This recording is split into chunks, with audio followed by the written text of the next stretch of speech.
आज नजर डालेंगे 12 साल पुराने केस पर, जिसको लेकर दायर की गई चार्जशीट पर कांग्रेस बौखलाई हुई है। वहीं प्रदेश के संभल हिंसा मामले पर जांच की आंच में आए सपा सांसद जोहर रहमान बर्क आज राजधानी लखनऊ में न्याय आयोग के सामने पेश हुए। न्यूज 360 में खबर सपा नेताओं के बिगड़ते बयानों पर भी, जिस पर आज हमारे संवाददाता प्रतीक राय ने यूपी सरकार में मंत्री ए.के. शर्मा से सवाल किया। वहीं बिहार विधानसभा चुनाव नजदीक आ रहे हैं और सियासी उठापटक का दौर भी तेज हो चुका है।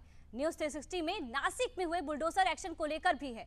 सारी खबरों को विस्तार से जानने के लिए बने रहिए हमारे साथ अगले 45 मिनट।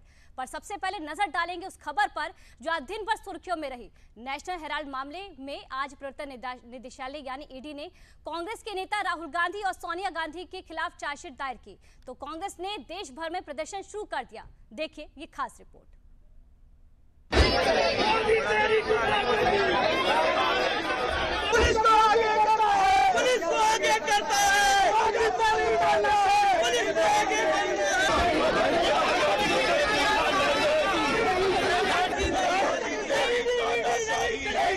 भारतीय राजनीति में विरोध प्रदर्शन पुराना और आजमाया हुआ हथियार रहा है।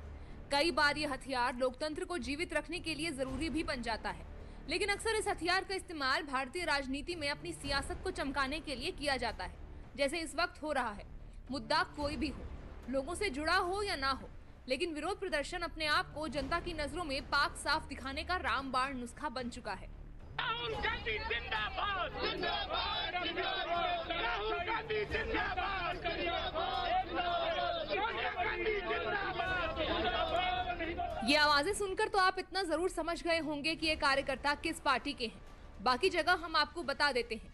ये तस्वीरें दिल्ली में बने कांग्रेस कार्यालय की है, जहां कांग्रेस कार्यकर्ता केंद्र सरकार और ईडी के खिलाफ विरोध प्रदर्शन कर रहे हैं। ऐसे प्रदर्शन बुधवार को देश में कई जगह किए गए। कारण है मंगलवार का दिन, जब ईडी की एक चार्जशीट ने कांग्रेस के पूरे आला कमान को हिलाकर रख दिया। लिहाजा कांग्रेस को ये बात रास नहीं आई और बुधवार को उनके नेताओं ने कार्यकर्ताओं के साथ इसका ठीकरा सरकार पर फोड़ दिया। आपने देखा कि चाहे इनका परिवार, पूरे परिवार के खिलाफ इस तरह से किया जा रहा है। सोनिया जी, राहुल जी पर झूठे ऐसे इल्जाम लगाकर आज एकदम जैसे चार्जशीट फाइल की गई है। कांग्रेस पार्टी इस बात को कतई एक्सेप्ट नहीं करेगी और हमको सड़कों पर उतरना होगा। ये डेमोक्रेसी की हत्या करने के काम करते हैं बार बार, तो इनका विश्वास है नहीं डेमोक्रेसी के अंदर। इस प्रकार की जो इन्होंने अप्रोच रखी है वो बहुत खतरनाक अप्रोच है। ये बात पूरा देश जानता है, बच्चा बच्चा जानता है कि ईडी और सीबीआई भारत सरकार का एक पॉलिटिकल टूल है।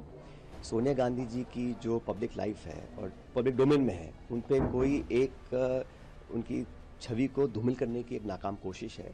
कांग्रेस देश भर में प्रदर्शन कर ये कह रही है कि वो ईडी की तरफ से जारी की चार्जशीट को स्वीकार नहीं करेगी। यानी कांग्रेस एक तरह से भारतीय न्याय व्यवस्था पर ही सवाल उठा रही है, क्योंकि मामला तो न्यायालय में ही है और आखिरी फैसला भी कोर्ट ही करेगा।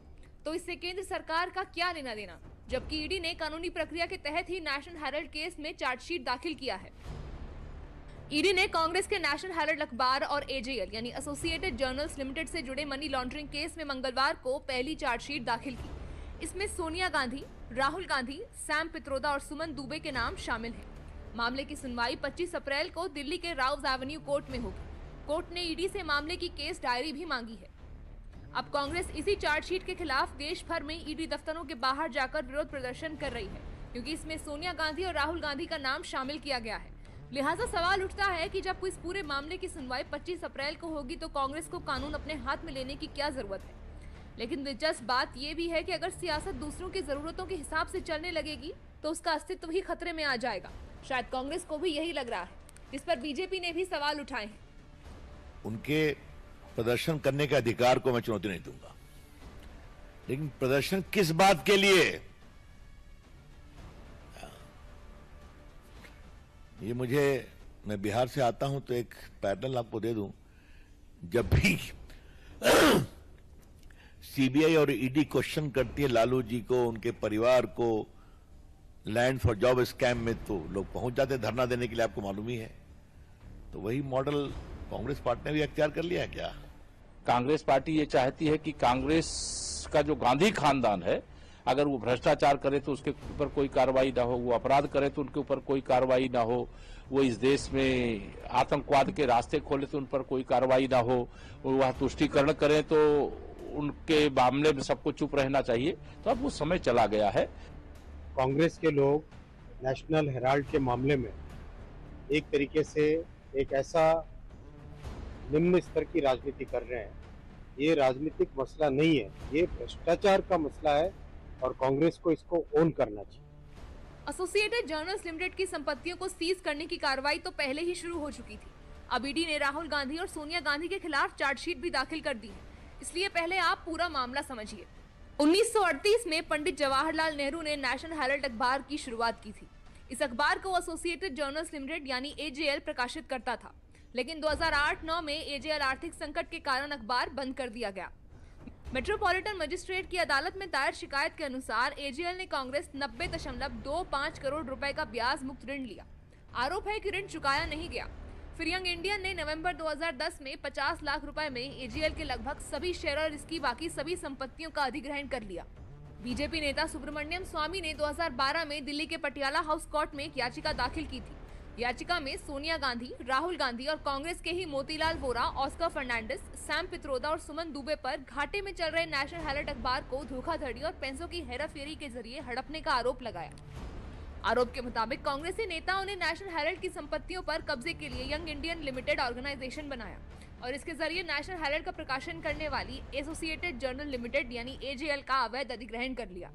सुब्रमण्यम स्वामी का आरोप था कि ऐसा दिल्ली के बहादुर शाह जफर मार्ग पर बने हेराल्ड हाउस की 2000 करोड़ रुपए की बिल्डिंग पर कब्जा करने के लिए किया गया था।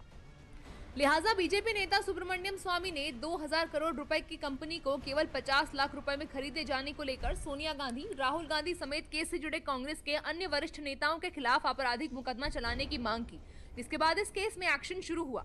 जून 2014 में कोर्ट ने सोनिया, राहुल समेत अन्य आरोपियों के खिलाफ समन जारी किया। अगस्त 2014 में ईडी ने इस मामले में एक्शन लेते हुए मनी लॉन्ड्रिंग का केस दर्ज किया। दिसंबर 2015 में दिल्ली के पटियाला कोर्ट ने सोनिया, राहुल समेत सभी आरोपियों को जमानत दे दी। फिर 2015 से 2020 के बीच मामले की सुनवाई हाई कोर्ट और सुप्रीम कोर्ट में चलती रही। 2022 में ईडी ने अपने दफ्तर बुलाकर गांधी परिवार से पूछताछ शुरू की। 2023-24 में ईडी ने अवैध संपत्तियों को जब्त करना शुरू कर दिया। इसी महीने अप्रैल 2025 में ईडी ने 661 करोड़ की संपत्ति को अपने कब्जे में लेने का नोटिस जारी किया। अब इसे करीब 3 साल पहले जून 2022 में जब राहुल गांधी और सोनिया गांधी से ईडी ने कई दिनों तक पूछताछ की थी, तब भी मामला इसी नेशनल हेराल्ड केस से ही जुड़ा हुआ था और अब ईडी ने इसी पूरे मामले में चार्जशीट दाखिल करते हुए सोनिया गांधी को आरोपी नंबर 1 और राहुल गांधी को आरोपी नंबर 2 बनाया है। इसको लेकर पूरा विपक्ष ईडी और सरकार को घेर रहा है। अखिलेश यादव ने तो ईडी को ही बंद करने की बात कह दी है, जबकि बीजेपी जल्द से जल्द कार्रवाई करने को कह रही है।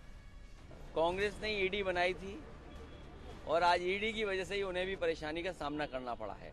बहुत सारे इकोनॉमिक ऑफेंसेस को देखने के लिए संस्थाएं हैं, इनकम टैक्स डिपार्टमेंट है और भी ऑफेंसेस देखने के लिए संस्थाएं हैं।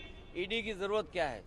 ईडी जैसे विभाग को समाप्त कर देना चाहिए। एकदम कार्रवाई होगी और न्यायालय से आग्रह करूंगा कि जल्दी से जल्दी न्याय दे। सियासतदारों की खूबी यही है कि विरोध चाहे जितना हो, जब हित खुद का रहा हो तो वक्त देखकर वो अपना पाला तय करते हैं। लिहाजा अखिलेश भी यही कर रहे हैं और अपना सियासी स्वार्थ कांग्रेस के साथ बैठा रहे हैं। इसको लेकर पक्ष विपक्ष में सियासी घमासान भी खूब हो रहा है, लेकिन इस मामले में आगे क्या होगा ये कोर्ट 25 अप्रैल को होने वाली सुनवाई में तय करेगा।